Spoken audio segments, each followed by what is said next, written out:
बिस्मिल्लाहिर्रहमानिर्रहीम। अस्सलाम वालेकुम। उम्मीद करता हूँ आप लोग ठीक होंगे। कुछ 1-2 मिनट की स्टार्ट में गुफ्तगू है, उसके बाद हम आ जाएंगे अपने मेन टॉपिक के ऊपर। रिसेंटली आप सबको पता है मैंने एक वीडियो बनाई और एक यूट्यूबर कह लें, दोस्त कह लें, कोलीग कह लें, पार्टनर कह लें, कुछ भी कह लें, उसको मैंने समझाने की कोशिश की कि यार आप अच्छा करें ताकि आपको भी फ़ायदा हो, दूसरों को भी फ़ायदा हो, ना आपका नुकसान हो ना दूसरों का नुकसान हो। समझाने की कोशिश की मैंने, वीडियो में 2-3 दफ़ा रिपीट किया। इस वीडियो को नेगेटिव ना लीजिएगा, इस वीडियो को पॉजिटिव लें, अपने आप में इम्प्रूवमेंट लेके आएँ। उन्होंने क्या किया, उन्होंने मेरी ज़ातियात पे हमला शुरू कर दिया कि जी वो आपको निब्बड़ लांगे, लोकेशन भेज दो, ये वो। मतलब ये क्या, कैसे, कौन सी दुश्मनी आपकी मेरी है मुझे, टू बी वेरी ऑनेस्ट।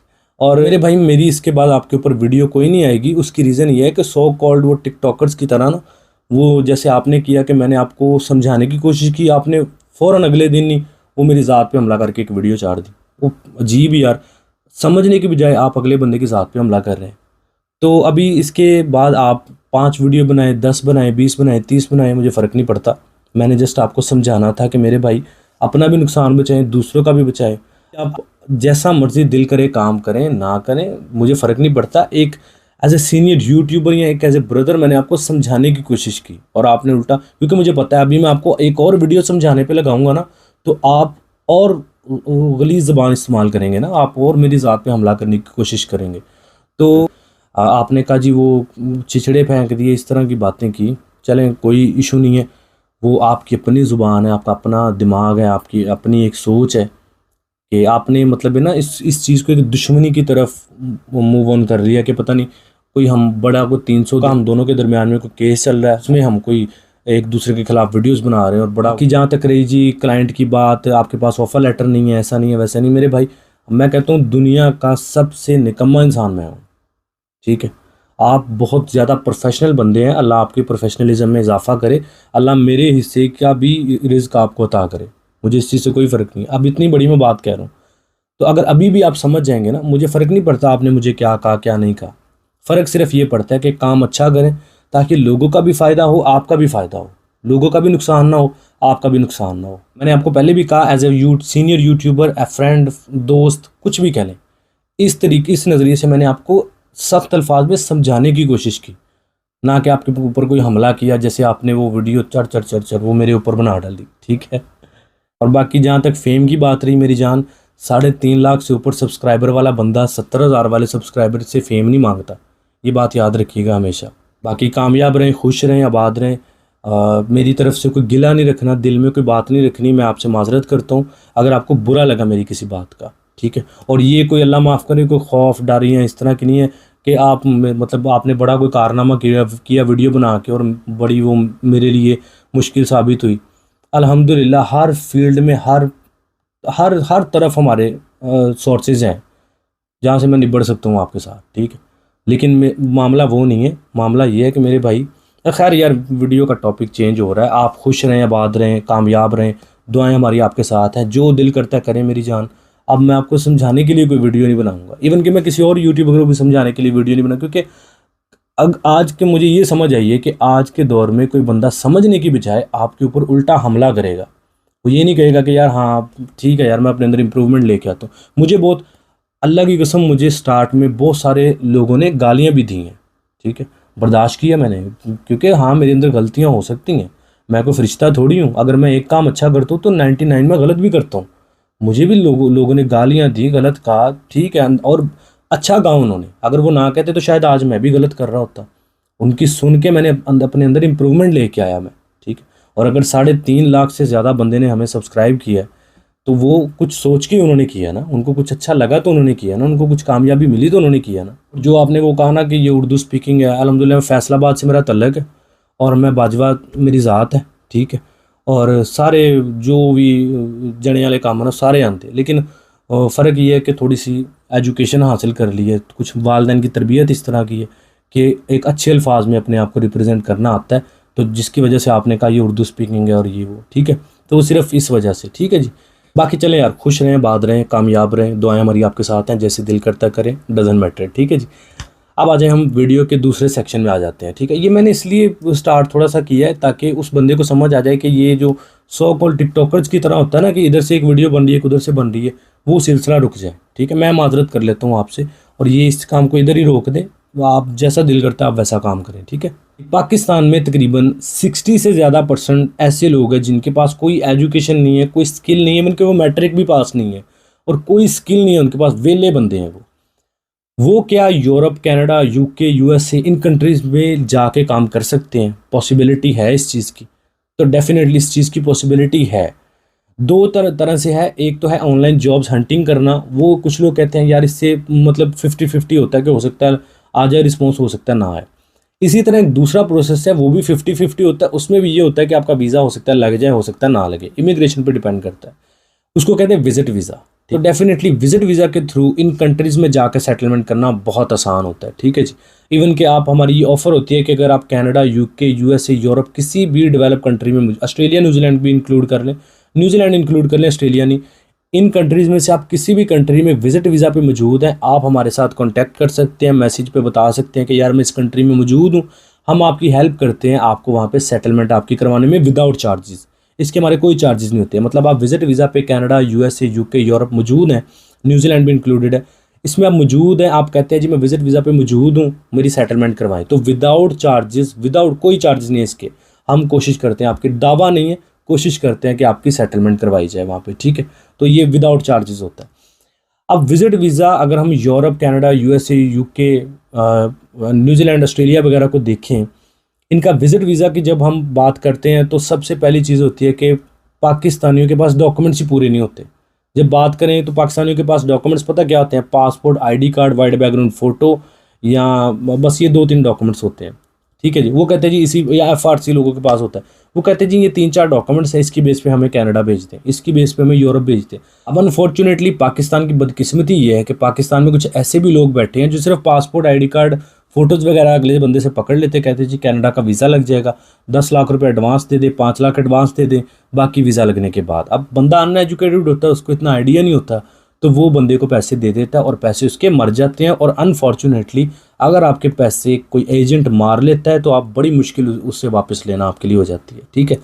अब इसका तरीकाकार क्या है कि आपको अपने पैसे भी बचाने हैं, विजिट वीज़ा लेके अगले यूरोप कंट्री में, कैनेडियन कंट्री, कनाडा में, यूएसए में, यूके, ऑस्ट्रेलिया, न्यूजीलैंड में जाना भी है विजिट वीज़ा लेके, वहाँ पे सेटलमेंट भी करनी है, लेकिन खुद करनी है without agent consultant.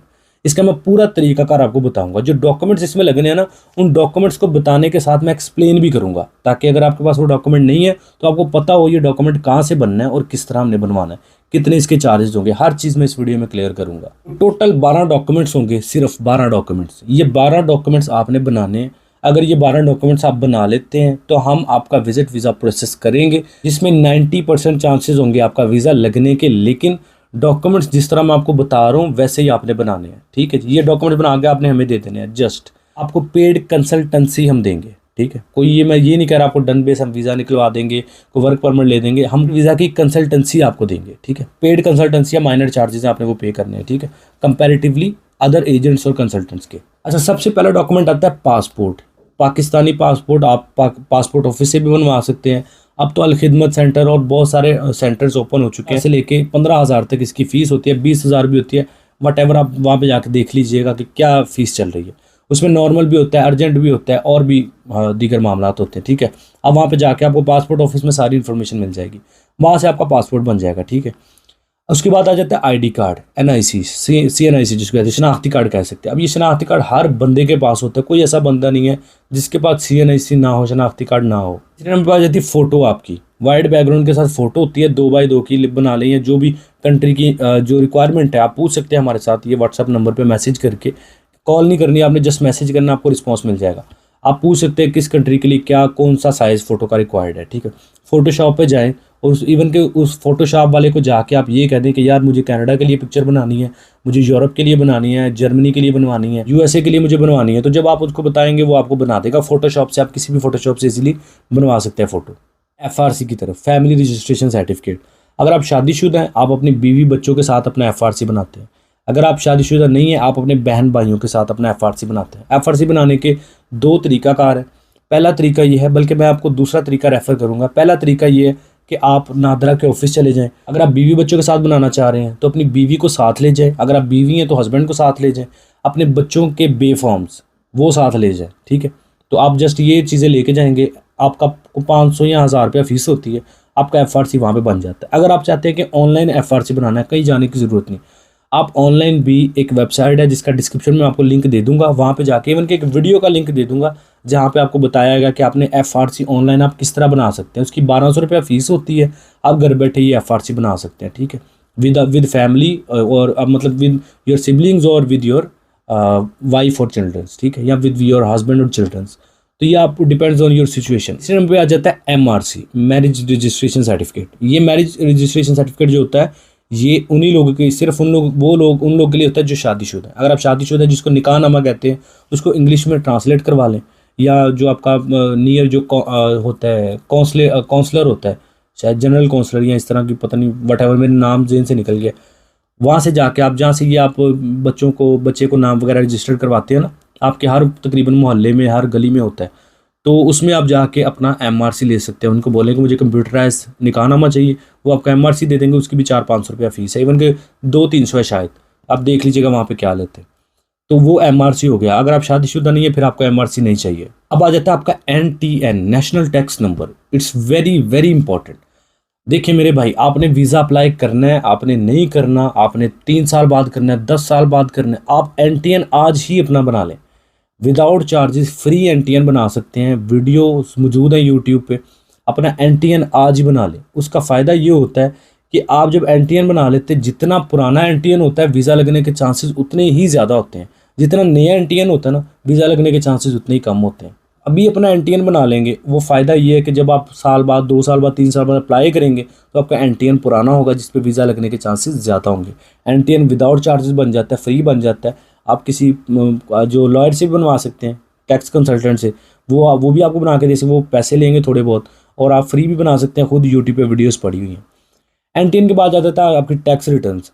Tax returns कुछ कंट्रीज़ के लिए नेसेसरी हैं, कुछ के लिए नहीं है, ठीक है। अगर आपकी टैक्स रिटर्न वेल मेंटेन्ड है, आपने अच्छे से उनको मेंटेन किया, टैक्स प्रॉपर उसमें एडजस्ट किया गया है, आपकी एसेट्स डिक्लेयर किए गए हैं, फिर आप टैक्स रिटर्न साथ अटैच करें अपनी प्रोफाइल के साथ। अगर आपके मेंटेन नहीं है, वो 4 या 6 लाख रुपया सैलरी जो इनकम शो की गई है सालाना सिर्फ टैक्स से बचने के लिए, तो फिर आप अपने टैक्स रिटर्न साथ ना लगाएं, जस्ट NTN लगा दें। टैक्स रिटर्न फिर लगाएं ही ना। अगर आपकी मेंटेन्ड है प्रॉपर, फिर आपको टैक्स रिटर्न साथ लगानी है। अगर नहीं मेंटेन, फिर टैक्स रिटर्न लगाई ना, जस्ट NTN लगा दें साथ। अब आ जाती है नेक्स्ट आपकी जॉब या बिजनेस डिटेल्स। अगर आप करते हैं जॉब, तो फिर आपको, आप जिस कंपनी में जॉब कर रहे हैं वहाँ से लेना है एक, अगर आप गवर्नमेंट एम्प्लॉय हैं तो आपका NOC लेटर चाहिए, नो ऑब्जेक्शन सर्टिफिकेट। अगर आप प्राइवेट लिमिटेड किसी कंपनी में काम कर रहे हैं तो वहाँ से आपको चाहिए होगा एक लीव लेटर। लीव लेटर के ऊपर लिखा हो कि आप इतने नंबर, ये नंबर है आपके एम्प्लॉयमेंट का, इतनी आपकी सैलरी है, इतने बजे से इतनी तक आपकी ड्यूटी है, इस देर से आप काम कर रहे हैं, इस साल से काम कर रहे हैं, और ये आपकी पोजीशन है। और आप वापस जब इतने दिन के लिए आप जा रहे हैं, कंपनी से आपने कोई लोन या कंपनी का कोई प्रेशर नहीं है, कंपनी आपको इजाज़त देती है, आप अपनी छुट्टियां वहाँ पे गुजारें, जो भी आपको 15-20 छुट्टियां दी हैं कंपनी ने। छुट्टियां गुजारने के बाद आप वापस आकर दोबारा कंपनी को ज्वाइन करेंगे, ये लीव लेटर होता है, ठीक है। ये साथ ले लेना, और साथ में आपकी जो सैलरी स्लिप्स है ना, सैलरी कितनी होनी चाहिए, मिनिमम भी आपकी ना 50,000 से ऊपर होनी चाहिए, ठीक है। ये एक डिसेंट सैलरी कहलाती है। इससे ज़्यादा हो तो प्लस पॉइंट है, लेकिन मिनिमम 50,000 सैलरी होनी चाहिए। और सैलरी जो है ना, स्लिप्स जो है वो साथ आपने ले लेनी है कंपनी से, ठीक है। ये जॉब पर्सन के लिए डिटेल चाहिए। और जो आपका NTN होगा वो as a salary person NTN आपको इंडिविजुअल NTN होगा। अगर आप एक बिजनेसमैन है, फिर डॉक्यूमेंट्स थोड़े से ज़्यादा चाहिए। फिर आपको आपका बिजनेस लेटर हेड चाहिए, जिस पे आप बिल वगैरह बनाते हैं। आपका बिजनेस कार्ड होता है जो विजिटिंग कार्ड, वो चाहिए। बिजनेस NTN आपका चाहिए, इंडिविजुअली बिजनेस NTN, जिस पे आपने अपना प्रॉपर बिजनेस रजिस्टर्ड किया हो, बिजनेस NTN आपका चाहिए। आप अपनी इनकम उसमें शो अच्छी करेंगे टैक्स रिटर्न्स में, तो डेफिनेटली आपको टैक्स भी देना पड़ेगा, टैक्स रिटर्न्स को प्रॉपर मेंटेन करवाना पड़ेगा। इवन बता दूं, NTN प्लस टैक्स रिटर्न्स की माइनर चार्जेस में आप हमारी सर्विस ले सकते हैं। नंबर स्क्रीन पे चल रहा है, व्हाट्सएप पे जस्ट मैसेज करें, वेट करें, कॉल नहीं करनी, आपको सारी डिटेल हम प्रोवाइड कर देंगे, ठीक है, कि क्या उसके चार्जेस हैं। माइनर चार्जेस हैं आपके NTN टैक्स रिटर्न्स, प्रॉपर एक इमिग्रेशन के हिसाब से हम एडजस्ट करेंगे। नेक्स्ट आ जाती है बैंक स्टेटमेंट। बैंक स्टेटमेंट जो होती है, it's very important. Bank statement पर वीज़ा पॉसिबल ही नहीं होता। मैं दोबारा और मैं अगेन वही कहूँगा, आपने वीज़ा अप्लाई करना है नहीं करना ये अलग बात है, लेकिन बैंक अकाउंट अपना ओपन करें, ठीक है। क्योंकि जब आप स्टेटमेंट निकलवाते हैं ना, तो आपके जो बैंक अकाउंट की ओपनिंग होती है ना, उसकी डेट लिखी होती है स्टेटमेंट के ऊपर या मेंटेनेंस लेटर के ऊपर। तो फिर वहाँ से भी आप फंस सकते हैं कि यार ये बंदे ने, इमिग्रेशन कहेगी कि यार ये बंदे ने सिर्फ वीज़ा लगवाने के लिए नया बैंक अकाउंट ओपन करवा लिया। तो आप जिस तरह NTN मैंने आपको बताया ना कि वीज़ा अप्लाई करना है नहीं करवाना है, NTN बना ले अपना, उससे कोई इशू नहीं होता। इसी तरह बैंक अकाउंट अपना ओपन कर ले, उसमें कोई 5-10 हज़ार रुपये रख ले ताकि वो बंद ना हो, या उसमें ट्रांजैक्शन थोड़ी बहुत करते रहें जहाँ तक जो जायज़ कैश इजी पैसा में ट्रांजैक्शन करते हैं ना, वही अपने बैंक में करते रहें यार। एक तो चार्जेस भी बचेंगे, दूसरा आपकी प्रॉपर स्टेटमेंट भी बन जाएगी, ठीक है। बैंक अकाउंट लाजमी ओपन करें, ये 2 काम, बैंक अकाउंट ओपन करना है, NTN वीज़ा अप्लाई करना है नहीं करना, ये 2 काम आप लाजमी करें, आज ही कर लें, ठीक है। जब आप ये वीडियो देखेंगे उसके बाद फ़ौरन जाके अगर पॉसिबिलिटी हो अपना बैंक अकाउंट ओपन कर लें और NTN बना लें, ये 2 चीज़ें लाजमी करें, ठीक है। बैंक स्टेटमेंट आपको चाहिए होती है 6 महीने की, जो कि प्रॉपर मेंटेन्ड होनी चाहिए। बैंक स्टेटमेंट के ऊपर स्पेसिफिकली हमने एक वीडियो बनाई है जिसके ऊपर जस्ट ये बताया गया अपने स्टेटमेंट को कैसे मेंटेन करना है। वीडियो डिस्क्रिप्शन में उसको देख लें। बैंक स्टेटमेंट को लेके एक एक पॉइंट को कवर किया है। बैंक स्टेटमेंट को लेके कोई भी आपके जहन में क्वेश्चन है कि कैसे ट्रांजेक्शन करनी है, कितनी ट्रांजेक्शन होनी चाहिए, कितना बैलेंस होना चाहिए, हर चीज़ उसमें, आप जॉब पर्सन है, बिजनेस पर्सन है, हर चीज़ उस वीडियो में क्लियर की गई है। वीडियो का लिंक डिस्क्रिप्शन में, वो सिर्फ बैंक स्टेटमेंट के ऊपर वीडियो है, डिस्क्रिप्शन में आपको लिंक मिल जाएगा उसका, ठीक है जी। बाकी उसके अलावा आपके सपोर्टिंग डॉक्यूमेंट्स आ जाते हैं, कोई आपके नाम कोई घर है, कोई प्रॉपर्टी है, कार है, कोई गाड़ी है, कुछ भी आपके नाम पे है, अगर है तो ठीक है, इसको सपोर्टिंग एडिशनल डॉक्यूमेंट्स कहते हैं। अगर है तो ठीक है, नहीं है तो ज़रूरी नहीं है।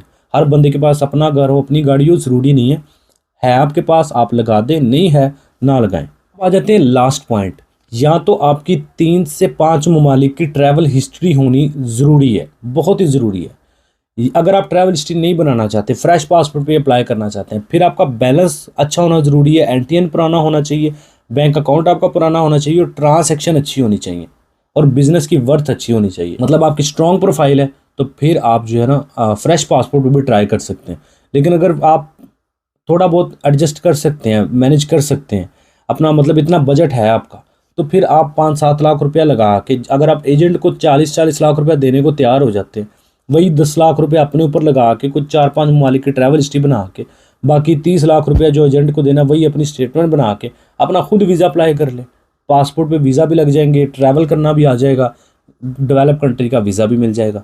5 ममालिक की ट्रैवल हिस्ट्री बना लें, उसके बाद ईजीली जहाँ पे मर्जी, यूरोप, कनाडा, USA, जिस कंट्री में भी चाहें अप्लाई करें, ठीक है। बहुत ज़्यादा चांसेस हो जाते हैं। आपका NTN पुराना है, आपकी बैंक स्टेटमेंट पुरानी है, आप बैंक अकाउंट आपका पुराना है, उसके अलावा आपका बिजनेस आपने प्रॉपर उसमें जो मेंटेन किए हुए हैं, जॉब कर रहे हैं, वो पुरानी है, आपकी ट्रैवल हिस्ट्री है 3 से 5 ममालिक की, आपकी प्रोफाइल स्ट्रॉन्ग है, आपका वीज़ा 90% से भी ज़्यादा चांसेस है आपका वीज़ा लग जाएगा। जो डॉक्यूमेंट्स हमने बताए हैं, अगर ये डॉक्यूमेंट्स आपके पास हैं, आप ये जो नंबर स्क्रीन पे चल रहा है व्हाट्सएप पे मैसेज कर दें। कॉल नहीं करनी, ना कॉल करने की ट्राई करनी, ना व्हाट्सएप पे, जस्ट अपना मैसेज करें, वेट करें, 2 से 3 दिन के अंदर हम आपको रिस्पांस कर देंगे, ठीक है। अगर कोई डॉक्यूमेंट आपका मिस भी है ना, तब भी आप हमसे कह सकते हैं कि भाई ज़रूरी नहीं है ये डॉक्यूमेंट्स हों तभी आपने मैसेज करना है। इनमें से कोई डॉक्यूमेंट नहीं भी है, उसकी इन्फॉर्मेशन लेना चाह रहे हैं कि यार डॉक्यूमेंट कैसे बनेगा, तब भी आप इस नंबर पर मैसेज कर दें कि यार ये डॉक्यूमेंट की समझ नहीं आ रही, हम आपको विदाउट चार्जेस गाइड कर देंगे। कोई सर्विस चाहिए वो पेड होगी, अगर कोई गाइडलाइंस चाहिए वो विदाउट चार्जेस हम आपको दे देंगे, ठीक है। वीज़ा एक ऐसा ऑप्शन है जिसमें आप विजिट वीज़ा पे जाके जॉब ढूंढ के विजिट वीज़ा को वर्क वीज़ा में कन्वर्ट कर सकते हैं। विजिट वीज़ा पे जाके शादी करके आप अपना स्टेटस चेंज कर सकते हैं, और बड़े रास्ते होते हैं। विजिट वीज़ा पे पहुंच जाएँ और बड़े रास्ते निकल आते हैं वहाँ पे लीगली सर्वाइव करने के, लीगल होने के, और जाके पैसा कमा के अपनी ज़िंदगी को आसान कर सकते हैं। विजिट वीज़ा का सबसे बड़ा फ़ायदा ये होता है, कोई IELTS, कोई हाई एजुकेशन, कोई हाई एक्सपीरियंस, किसी किस्म की कोई ज़रूरत नहीं होती। आप यूरोप, कनाडा, USA इन कंट्रीज़ में आसानी से चले जाते हैं। अनपढ़, अनएजुकेटेड बंदा भी जा सकता है, कोई वेला बंदा, कोई हुनर नहीं है, वो भी जा सकता है वहाँ पे। इस वीडियो से डॉक्यूमेंट्स भी समझ लिए, खुद अप्लाई करना चाहें हम व्हाट्सएप पे मैसेज कर दें, कनाडा का वीज़ा कैसे अप्लाई करना है, हम आपको गाइडलाइंस दे देंगे विदाउट चार्जेस। अगर आप कहीं ये डॉक्यूमेंट्स पकड़ें, बाकी hotel booking, ticket booking, travel plan, insurance, day by day travel plan, cover letter, ये सारी चीज़ें आप बनाएं और मेरा वीज़ा आप प्रोसीड करें, आप हमारी सर्विस, पेड सर्विस भी ले सकते हैं, ठीक है। नंबर स्क्रीन पे चल रहा है, व्हाट्सएप पे मैसेज करके वेट करें। आई होप वीडियो लंबी हो चुकी है थोड़ी, और आपको मैंने डिटेल में सारी चीज़ें समझा दी हैं। वीडियो पसंद आई है, कुछ नया सीखने को मिला है तो लाइक करें, चैनल पर पहली दफ़ा एवरी चैनल को सब्सक्राइब करें, बेल आइकन प्रेस करें। अपना बहुत सारा ख्याल रखें, मिलते हैं नेक्स्ट वीडियो में। टेक केयर, अल्लाह हाफिज़।